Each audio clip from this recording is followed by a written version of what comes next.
Hello and welcome to Global Conversations, a soul professional series where curiosity leads, consciousness expands, and science meets soul.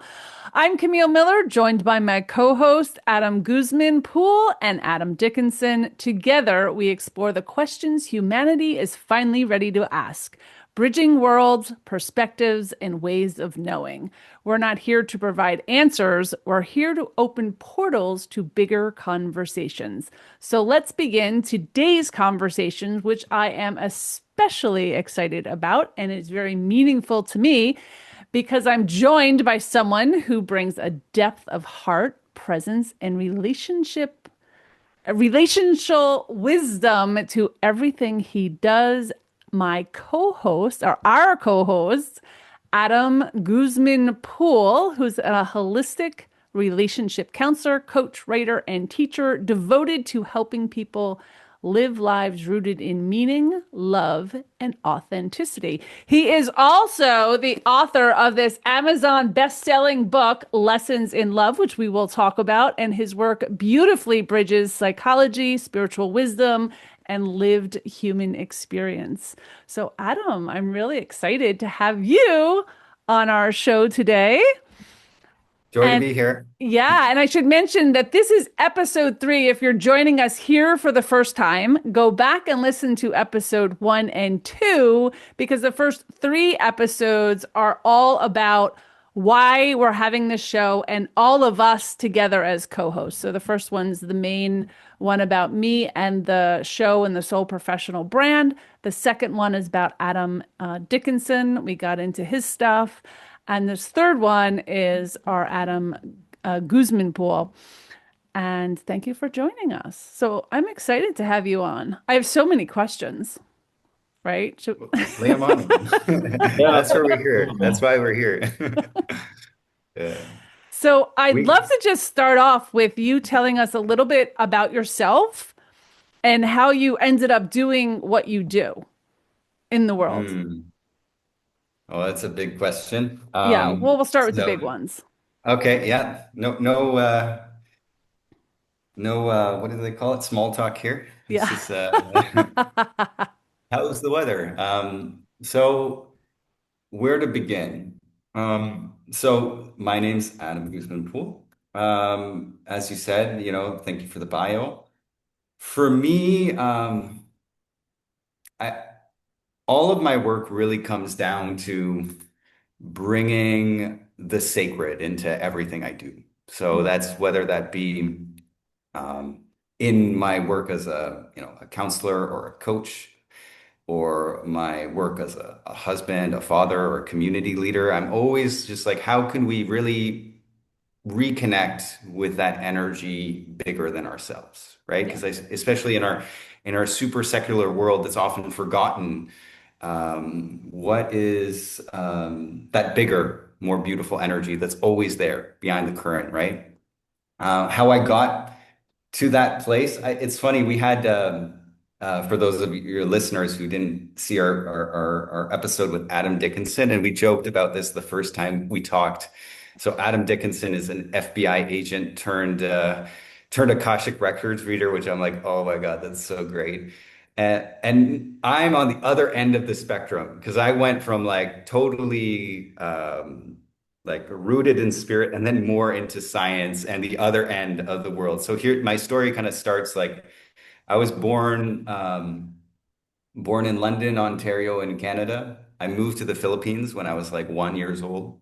Spent a lot of time there, my childhood there, and from a very young age, my mom really wanted us, my 3 other family members, to really be part of a spiritual community, to have like values, right? So she was very intentionally chose a school that it was actually a Christian school, like a small Christian school.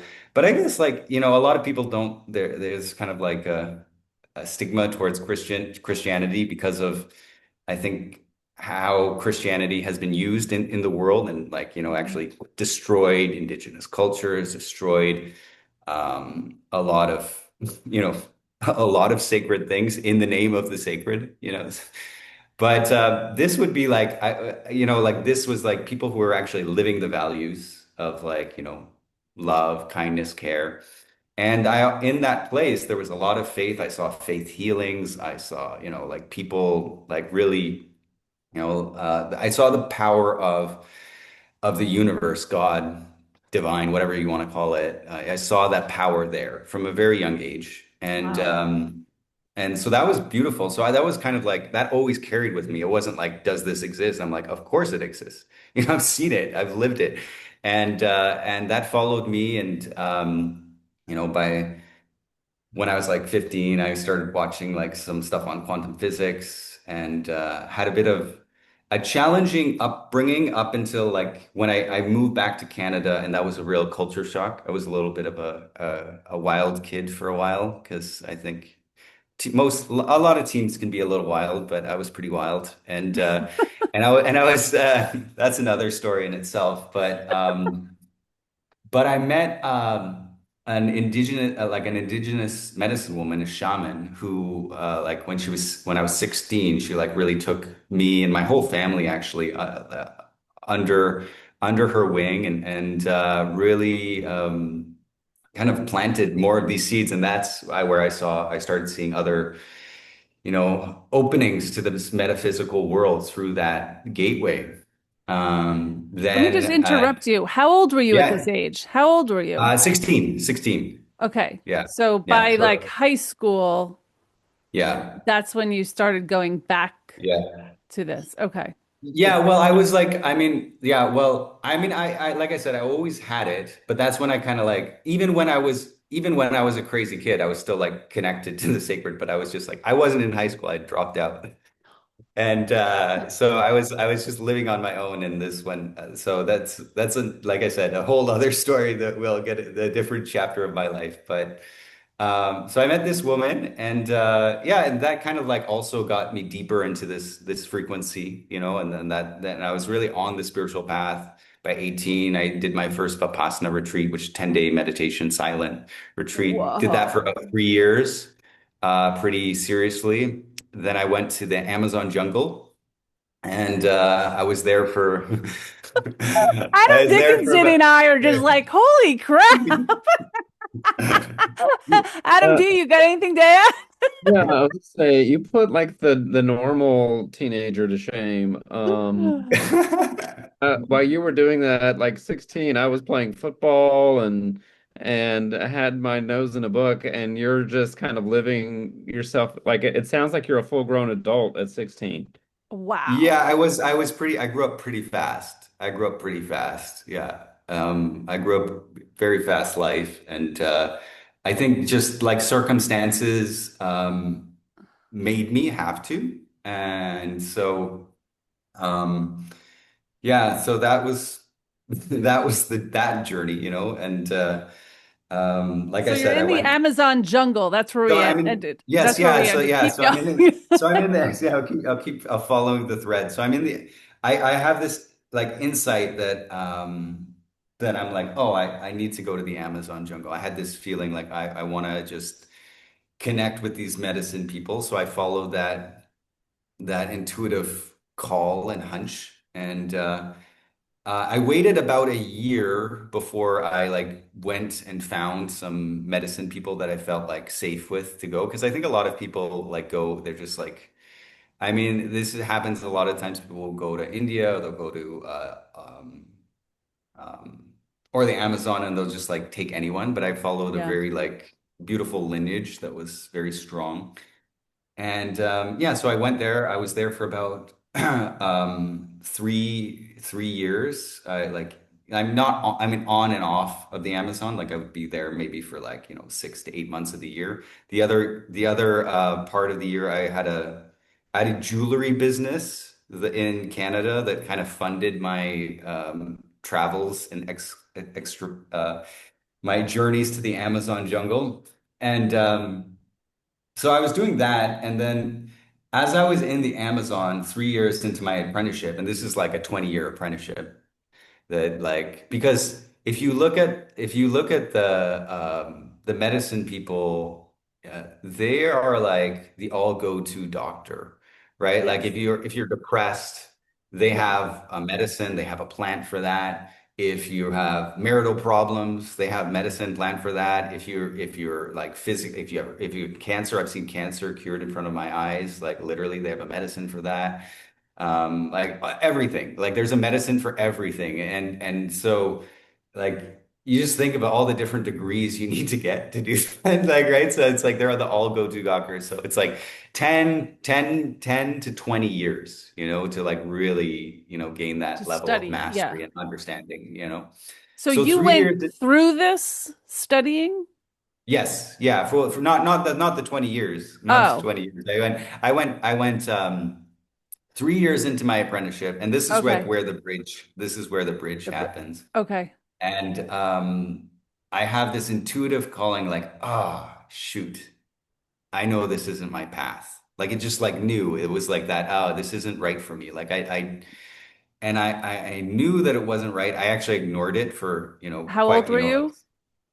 oh God, I can't even remember. Maybe like 23. I, Yeah, 23 I'm or curious something because like that's that. what happened Yeah. like as kids, me included. You come out of college and you're like, ooh, that was a Yeah. bad move. So I was the opposite, Right? right? I was the Or that opposite. kind And of, get this. yeah, Yeah. Yeah. So I was the opposite. I was like, oh, shoot, I got to go back to college. I got to go back to university. Like I literally, like, I was like, I knew that I needed to actually find a way to bring this back to the world. So it's like, while okay. I was like getting out of the world, I felt called, the calling was to go back into the world. So then I went back to university. I studied psychology. And I guess like there's the rest is history. And so like I've kind of like that's where the bridge is. So it's like for me, it's like I realized like, well, connecting to this other dimension, now how can we bring this other dimension to this world that's actually forgotten it? So that was sort of like Wow. um where that journey went and where it continues to go now. I'm learning so much about you. Go ahead, Adam. Yeah.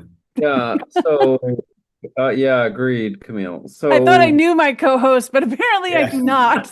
Thank God we have this episode. Yeah. uh Adam, what was the initial concept or topic that you really wanted to bring into the conversation once you left the Amazon and your explorations with the sacred that you wanted to Mm. bring to kind of the lay person or more the logical thinker or the scientific person? Was there a certain conversation topic or Mm. uh, project or goal that you wanted to kind of bring forward? Yeah, I mean, yeah, thank you for that. That's a great question. Like, I mean, honestly, I'd say what I got were kind of fragments. And I think sometimes like when we're listening to like that intuition, sometimes we get the whole picture, but sometimes we just get the next right step. And so like for me, like I had this like intuition that like I knew I needed to like leave. I didn't even know what I needed to leave into yet at the point. Part of me knew that I needed to like, and I was just actually discovering it as I went, and little by little, I got little pieces. I started like writing and I was like, oh, I mean, in order for me to get to psychology, I like changed majors like maybe like six times or something. Like I That's went into normal. English. I went into English because I was like, oh, I know I want to write, right? Like I know I want like there's like I just had this gift for Yeah, yeah. writing. Really and then I went into like anthropology and then gosh, whatever else, sociology, and I bounced around, and which ended up like I was figuring it out as I went because I was like just finding the next piece, and I realized that why do I want to write? Is because I want to tell a story. What's the story that I want to tell? And I realized what I think sometimes like they say vision is 2020, right? Yeah. What's that? Hindsight is Yeah. 2020, Hindsight. you just Yeah. like, oh right. That's But why. So it was really an unfolding. yeah. But the Yeah. path, see, like I can see why you'd go to literature, right? For older stories, Hmm. there's great stuff in literature and writing, right? Expressing ideas. I can see anthropology, that's Hmm. history itself and the earth and all. So it kind of makes sense. Yeah. Sociology is kind of Yeah. macro, where I think Hmm. psychology is more micro of an Hmm. individual. So with all of that, can you share? a bit more about how that formed into the study of love and relationships? Hmm. Was there like a personal Wow. moment or a season that shaped this, or like how did that come out of it? I think like most great things, personal pain probably. As you're talking, like I think it was birthed from yeah, I think a lot of yeah, internal um yeah, internal like beliefs that I carried from childhood of like, these pains of, not being good enough, not being lovable, all these stories that I mean, there's core wounds that we have, right? And so Yeah, in order to meet these core wounds, I had to face my own, my own shadow. I had to love myself so that I could love other. And I think and I didn't even plan to do that, right? It was just like, oh, I need to, like I just need to we need to heal, right? To become more of ourselves, right? But I really believe that a lot of times, like some of our greatest challenges become some of our greatest gifts that we can bring the absolutely. world, right? And so when I like worked with that, love and relationship with myself, it helped me. I mean, that expands into all of my life, right? There's a beautiful uh, Lakota saying from the indigenous tribe, the Lakota is mitakwiasan. And the idea is when we say mitakwiasan, you say for all my relationships, for all my relationships.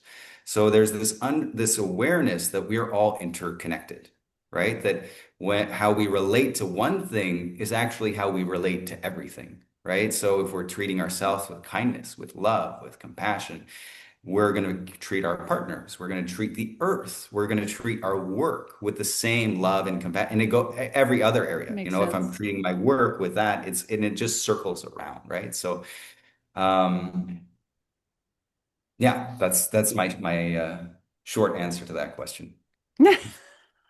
Short, mini, long, but I could go much more. So it is my short. Yeah.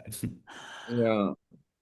Go Can ahead. I may I build on that? Adam, that really resonates for me what you said about the self-love part because even if for listeners who checked out episode 2, hopefully you got to know my story. This is Adam D, but it resonates for me just because of the people that I'm supporting right now.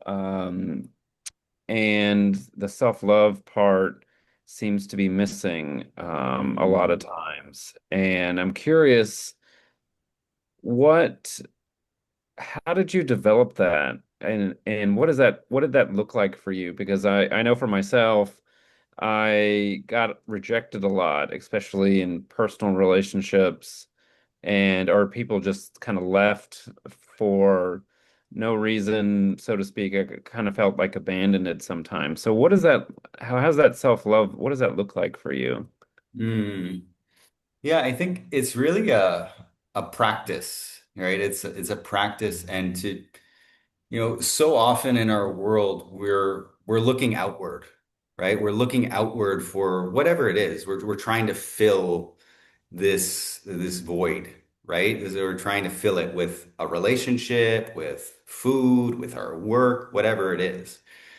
But self-love for me looks like meeting that part of us that is actually looking for something else and offering that tenderness, right? Offering that care. So um, there are a few, I'm gonna look at this in a few angles. One is like just really, and so what does that look like? It's like a relationship. So developing that relationship with yourself. And how do you develop a relationship with anyone else? Time. You're like taking that care, taking that time, and there's so many things. So it's just like, yeah, taking care of your body, taking naps, like, like literally nurturing yourself so that you like how you would take care of anything that you loved, right? And then also like really like taking that space just to be with yourself. I mean, there's a beautiful practice that I love to uh, work with my clients, and which I've worked so much on myself, and it's the amazing Buddhist practice metta meditation. And it's just really just like offering yourself love and kindness. And it's like, may I be filled with loving kindness. May I be held in loving kindness. May I be happy. And really just generally offering this wish. Put your hand on your heart. Guess what happens? Your parasympathetic nervous system gets activated. You start to relax. And then you start to actually begin to take in these words and you're reprogramming your brain to be more loving. Because at one point, there was a moment when we chose to not be loving, right? But with neuroplasticity, we can rewire our brain to be more oriented towards love, right? So this is just like a simple practice that, we can do every single morning to bring more of that love into our lives. And then it starts to be the background voice because we all have these two voices in our head that one is kind, one is caring. The Cherokee proverb is we got two wolves on our back shoulders, right? And one is a black wolf that's mean, judgmental, and is really just trying to bring us down to destruction. The other is kind, it's white, it's loving, it's beautiful, and is really only influencing us to be our highest and most beautiful selves. Now, the idea is, well, which one wins? It's the one we feed, right? So these practices help us feed that loving wolf so that that loving wolf's voice is louder. We make choices that are more loving. We're more likely to sleep when we need to. We're more likely to forgive ourselves when we mess up. And so that's one aspect. And there's another aspect that I really want to like highlight, which is super important. And that is this connection to something bigger than ourselves. It's that sacred. It's that connection to who you truly are. Because like you know, there's a beautiful story. It's a story that it's a true story. It comes from Thailand. And there was this golden statue of the Buddha. And it was absolutely magnificent. It was 5 tons big. Now, at the time, there was an invading army coming into this village with this golden statue. And the monks said, "Oh no, we don't want this to be pillaged and destroyed." So they covered it up with mud, right? They covered it up with mud to protect it. The invading army came in. They saw that there was a statue. It just looked like a normal mud statue. They just left it. Now, this happened, and for 300 years, no one knew that this statue was actually gold in its core, right? Until they actually tried to pick it up with a crane, and the crane broke, and they cracked open, and the monks were like looking in, like, what is this? And they started breaking it open, and then all of a sudden, it's like, oh my God, look at this! Like it's gold in its core, right? And here's the beauty. It's like the same is true with us, right? We are this divine, beautiful being. We are a soul, untouchable, unbreakable. They say it in the Bhagavad Gita, you are the soul. You are limitless potential. But so much of our ideas, our beliefs were like covering us with mud, and we forget who we really are.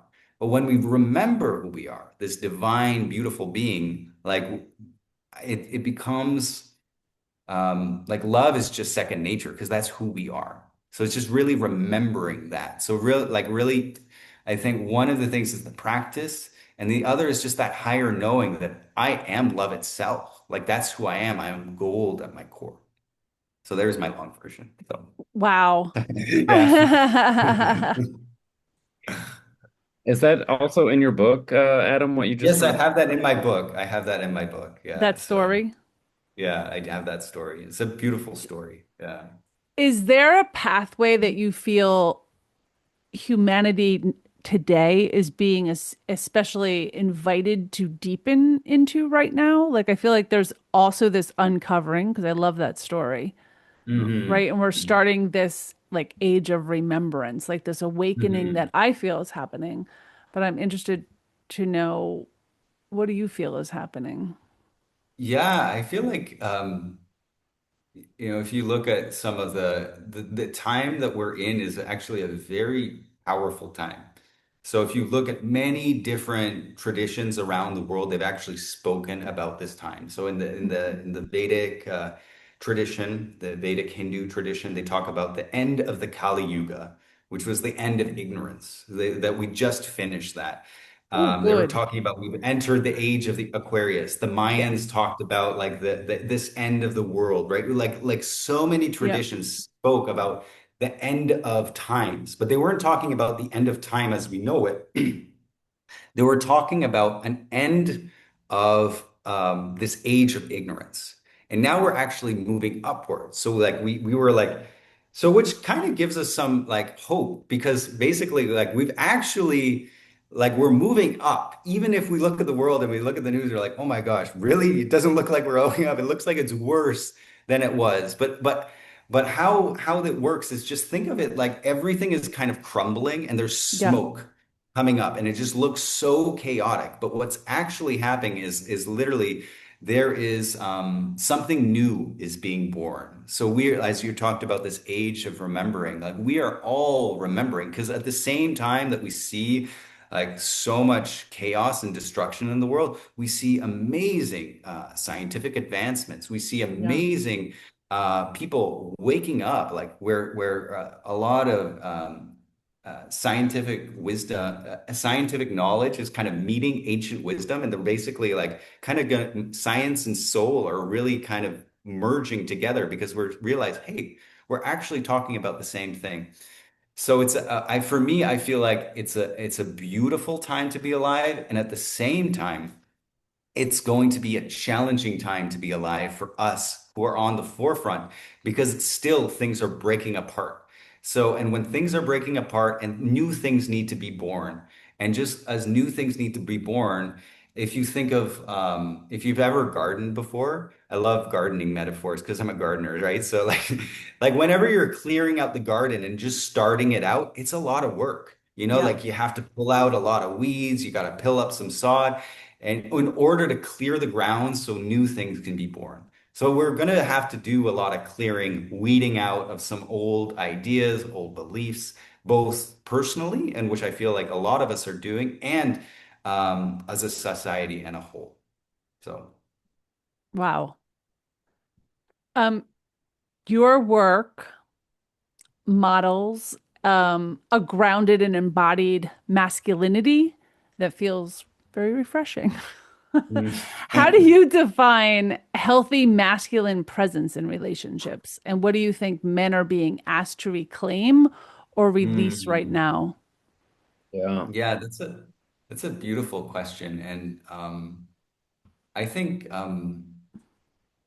I do believe that there is, you know, there is a masculine energy and a feminine energy, and sometimes people are like, no, that In doesn't all of exist, us. you Yes. know, and I'm like, we have both, really, and I think like that's one of the gifts is to know that we do have both, right, and to honor both energies, right, to honor both. This masculine yang is sort of like this beautiful gift of, you know, analytical wisdom, like you know, just reason and then the woman is that intuitive, that feeling energy that is love, is beauty. And but like you can't have them without the other, right? You need them both, right? And so I think what men are being asked to do is to own both, right? To, like not just forget the Soften. you know, Yeah. because sometimes it goes either both ways, right? You have that toxic masculinity, which is like the extreme of like there's no heart, there's no uh yeah, there's no heart, there's no soul, and there's that aggression, right? And like, but it's strong, right? Hmm. It's strong, it's powerful. So, and but it's forgotten that beauty, that softness, that love, that gentleness, that intuitive wisdom. So it's very faulty. So it's really for me, it's really about merging both and owning both, right? Because I've also seen it on the other side where and it's kind of like something that I believe that needs to be reclaimed for men is to really take in that sacred masculinity, to stand in your power, right? To stand in your truth, to Yeah. say and speak to what needs to be said, to stand in your leadership and to because sometimes it's kind of gone to the opposite where, you know, like and you see it like where um there's not a balance in men, and I think they're also afraid to take that to stand in that because I feel in some ways we're kind of like gone to the opposite in some ways with the feminine, and I'm like all like like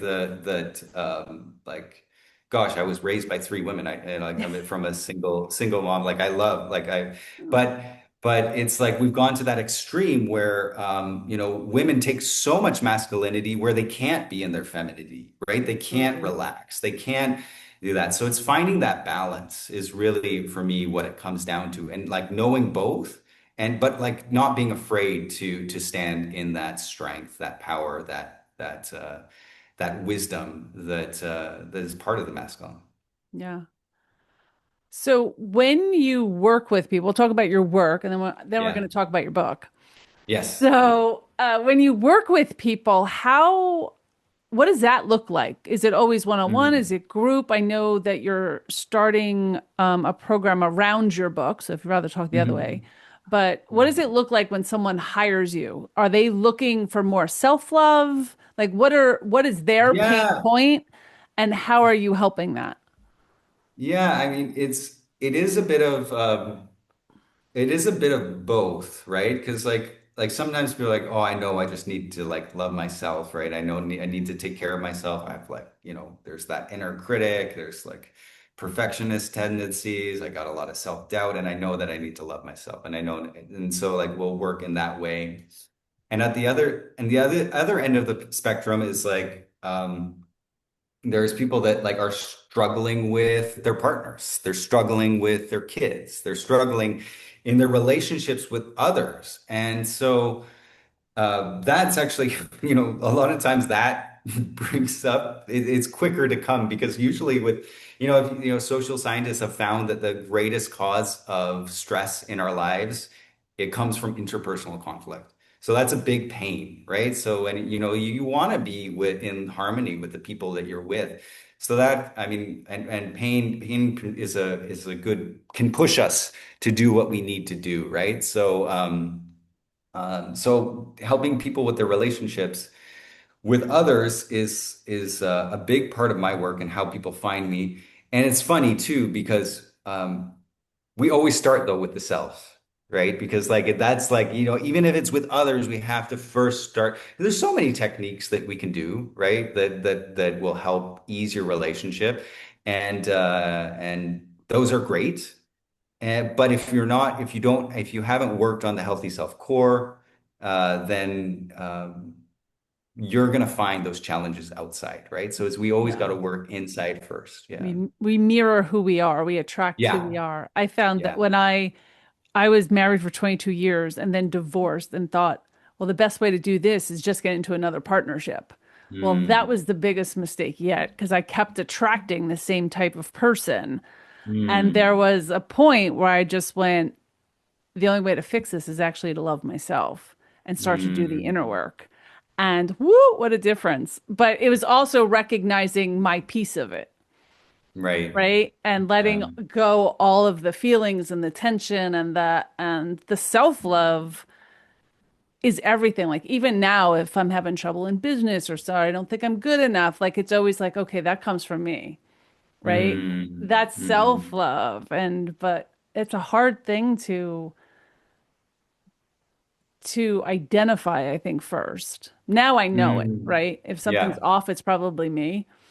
Yeah. Well, there's the good thing. It's always us. That's it. Yeah. It's really like At least I'm in it's control of that. yeah. We Right? have two choices. We can either look at the solution or just bear it with pain or bear it with Yes. the smile. And I think it's like, I mean, you said it so truly, like it's like um we're going to keep attracting what we feel within us, Mhm. right? So it's really just an inner, um, the outside is just a reflection of the inner. And if we can just keep that presence, uh, peaceful and loving within, eventually the outside is going to take care of itself. Yeah. Beautiful. Yeah. Adam, I just want to build on that. I can echo to what Camille said about the self-love thing. And I have also had challenges with that. and feeling needy. I could tell you how many relationships I probably pushed away from feeling needy and not taking a moment to just be and be with in my self-love moment or little uh bubble of compassion, you could say. Mm. I'm kind of curious, like the individuals that I've been chatting with recently are not really recognizing the world and, on this sort of theme of love, the sacred, the compassion, and, maybe this might be another question before we get to your book, but do you find right now really needed from those who are depressed or anxious? Uh, what kind of suggestions do you have from your experiences through the working with indigenous or in the Amazon? What do you think is a good approach to what's happening in the world? Yeah. And it kind of always comes back for to how I opened this conversation as connecting back to that sacred, whatever that is for you. Because here's the thing, like I mean, I've looked back, I like look back in my life and I looked at all the different challenges that I face, and I've had some pretty like, you know, and we haven't some pretty intense ones, and like depression, some like mental health stuff at different points. And always it was the sacred, connecting, however it manifested, whether it be meditation, whether it be a teacher or a healer, whether it be whatever thing, but it was connected to something, that energy, which is like, so that's bigger, because like when we look at our problems through our small lens of just me, like, gosh, that's a lot. Like, what we got to deal. But when you realize that, oh, I'm being held by an energy so much bigger. I'm being held by a universe that loves me, cares for me, knows me by my own name, right? I'm being held by that energy. And because a biggest point you talked about depression, anxiety, like a lot of this comes from a lack of belonging. Belonging to what? Right? So we don't belong to anything anymore. Like it's like, so we feel isolated and alone. And gosh, it's scary when we're isolated and alone.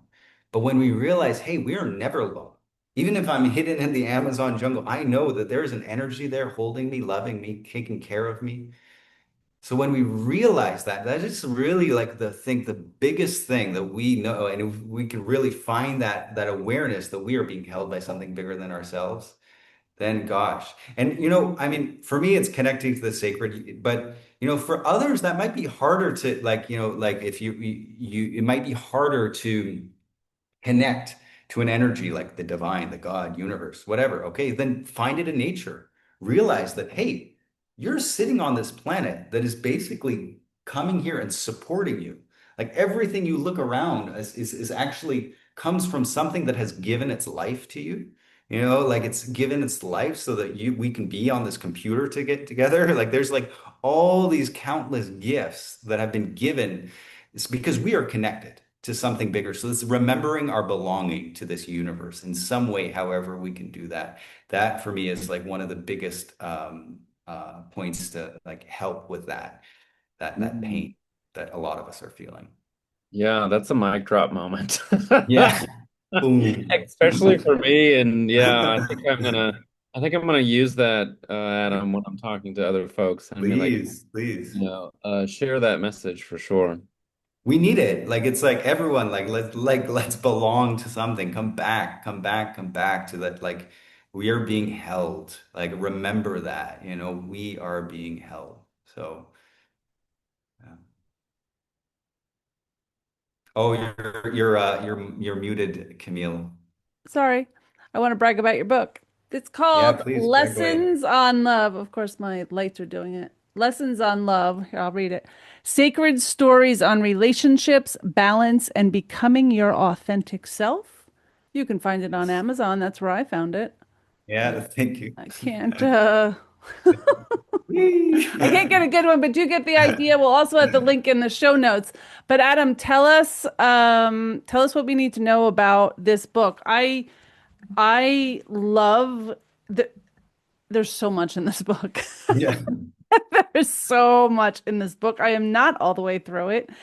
Um, but you talk about nature, you talk about our own oh, yeah, and you got poems along the way too, I should say that.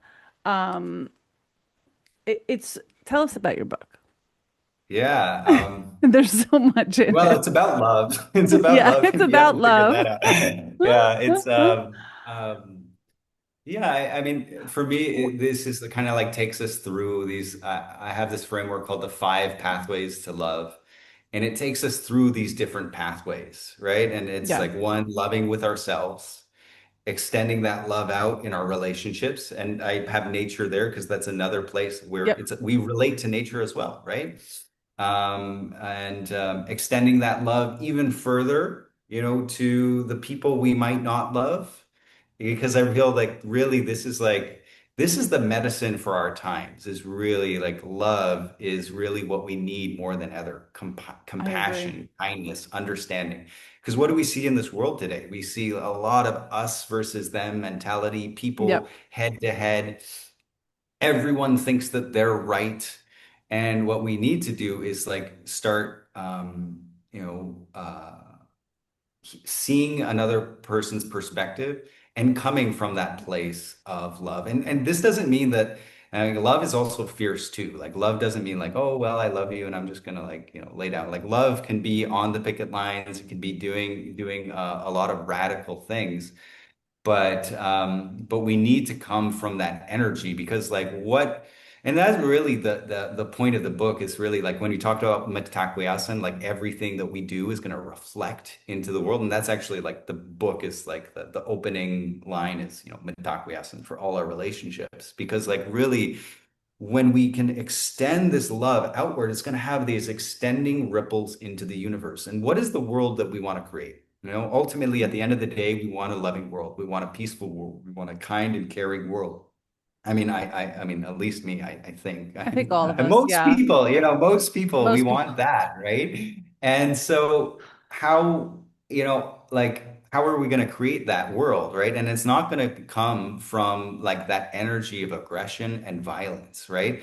Because if you look at the underlying energy of creation, like that is going to manifest. Like there's been great things. Like if you look at communism as a whole, I'm like, yeah, that kind of makes sense. Like, everyone coming together, right? How did they go about it, right? It's like the energy wasn't grounded in something, in this energy of love. So what did it create? It created more violence. It created more chaos, us versus them. So um It's like when they say, like, we've here in the US anyway, we started the war on drugs and it actually made it so much worse because that's what yeah.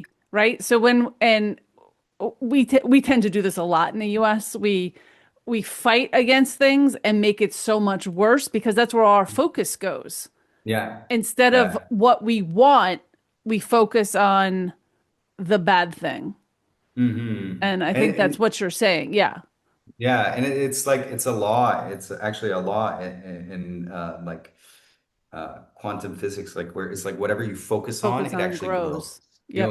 It's like the energy because we're putting energy Yep. there. I mean, like if you want a fire to grow bigger, then like throw logs on it. And it's just like there's a lot of politicians that I hear a lot of people complaining about. I'm like, well, do you want to give them more power? Stop, like Stop stop thinking. talking Yeah. about them. Like just like put your energy where you want to go. So true. Like. So that's So what we need true. to more than ever start thinking about the Yeah. solutions, right? And so for me, that's my little dent in the solutions. And it comes down to the relationships, really. Like at the end of the day, it all comes down to relationships, like, so it's like, because like, here's the thing. I mean, I said this already, but I mean, I think it's worth reiterating when we're talking about this bigger topic. It's like, how am I going to treat the earth if I'm not treating myself right? Like it's like even just like actions that are Yeah. that are harmful to yourself. Like say I'm eating bag of potato chips all the time. Like that's not really a loving thing to myself. In order to get those potato chips, like they have to go through this big factory. There's so much plastic in that. Like there's a lot of like things that harmful action towards myself is also harmful to the earth, right? And then it's like, so it's yeah, I'm just gonna stop there. So it's So, important that we really, yeah, that we take the time and realize that these small things are actually big things, yeah, right? you talk in the book about a sacred or developing a sacred relationship. What does that mean to you?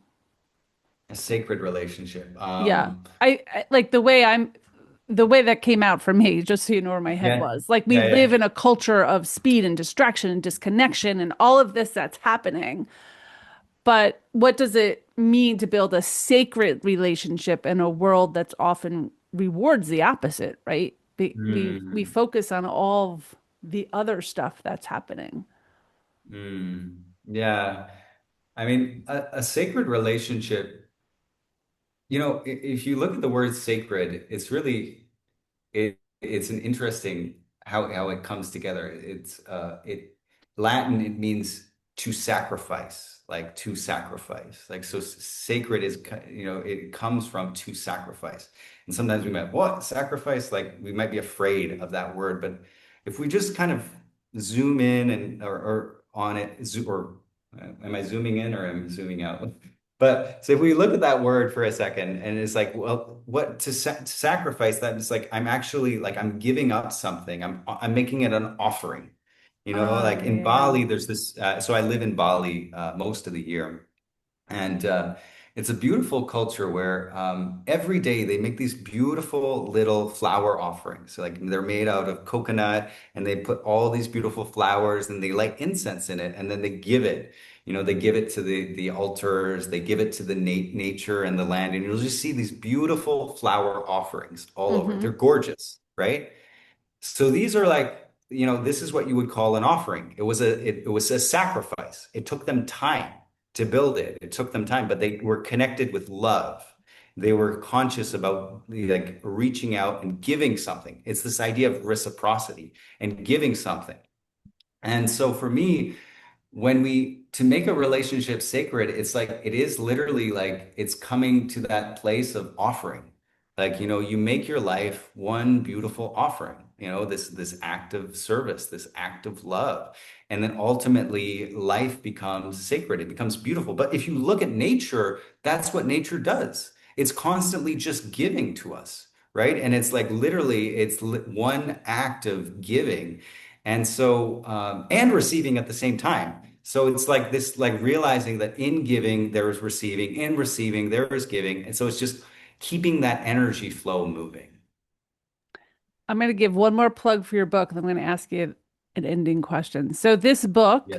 I'm reading a little bit from the black, not back the whole thing. It's also called Lessons on Love, Sacred Stories on Relationships, Balance, and Becoming Your Authentic Self. And it is a blending of Buddhist wisdom, modern science, yogic philosophy, and indigenous teachings and timeless spiritual practices. I love that. And it invites the reader to see love as a transformational force that shapes who we are, how we live, and how we make this world a better place. So I'm Let's do telling you it. all, go pick it up. It's on Amazon. And Adam, I actually have two more questions, but I want to go into co-hosting the Global Conversation series. What drew you? I think from this conversation, you can see why you are a great co-host to Adam G and I, right? It's like Uh, the opposite. I echo that. But Adam G, I'd like to ask you what personally drew you to co-host with us this series, and what do you hope these conversations will open up for individuals and the collective that we serve?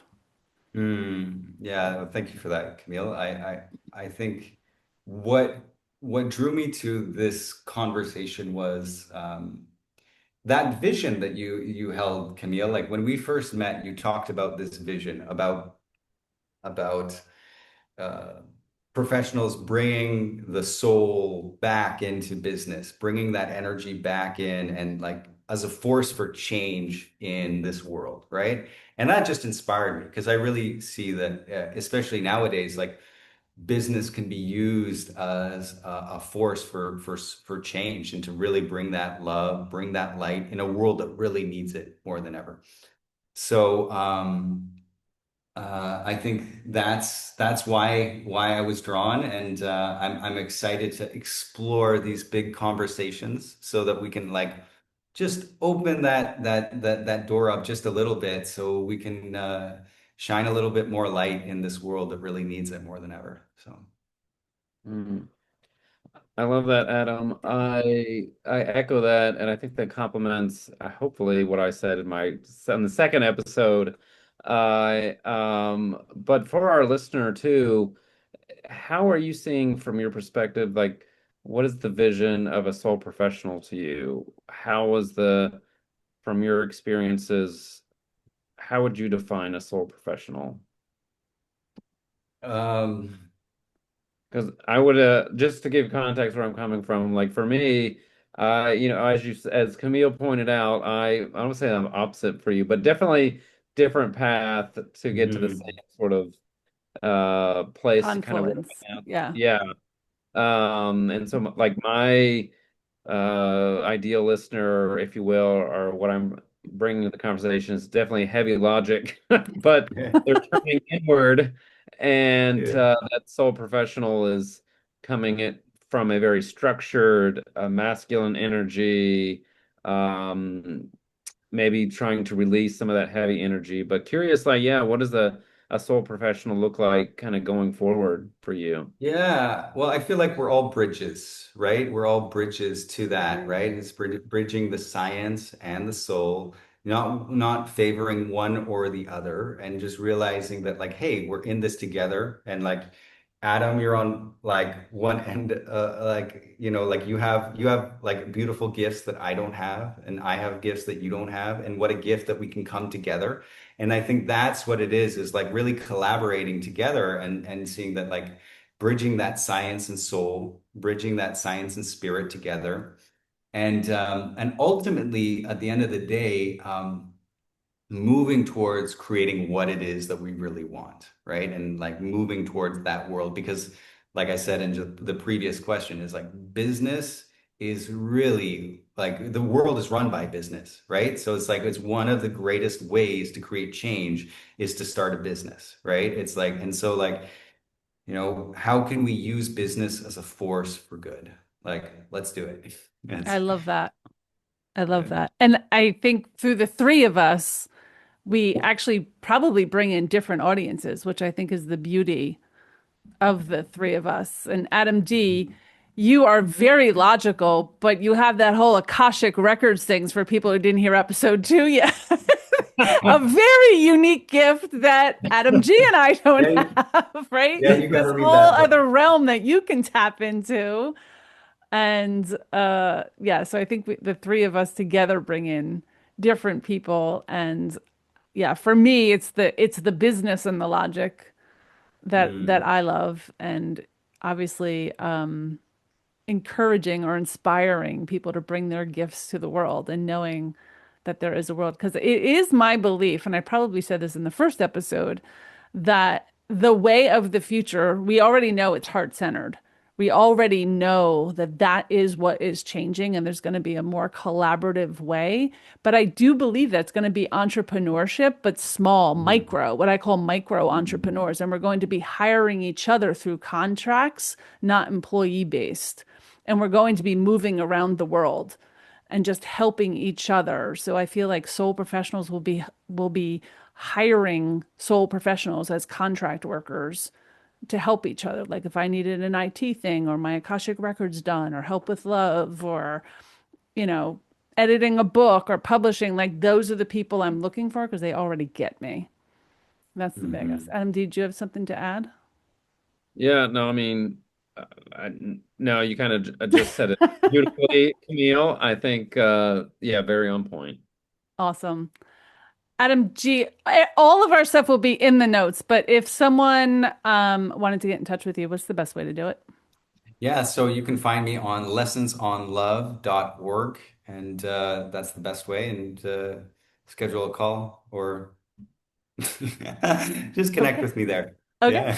Yeah. And everyone's information will be in the notes. And I just want to remind our listeners that if you're just joining us now on episode 3, to go back and listen to episode 1 and 2. After this, we're going to start working on bringing in some really exciting gifts. And I'm excited to host this with you two. And I am so excited now. Oh, I was excited before, but now I feel like, wow. How are you guys feeling about it? Oh yeah, this is The gonna be show. awesome. I'm so Yeah. excited. Yeah. Yeah, I'm ready to turn heads, we'll say. Yeah, we're Yeah. definitely turning heads. Yeah. All right. Well, thank you guys for joining us for this episode of Global Conversations, part of the Soul Professional Global Conversation series. If today's dialogue sparks something in you, we invite you to continue the conversation by subscribing, sharing this episode, or connecting with the Soul Professional community at soul professional.com. This series is an open invitation to explore, question, and expand together. Until next time, stay curious, stay conscious, and stay connected. Bye, everyone.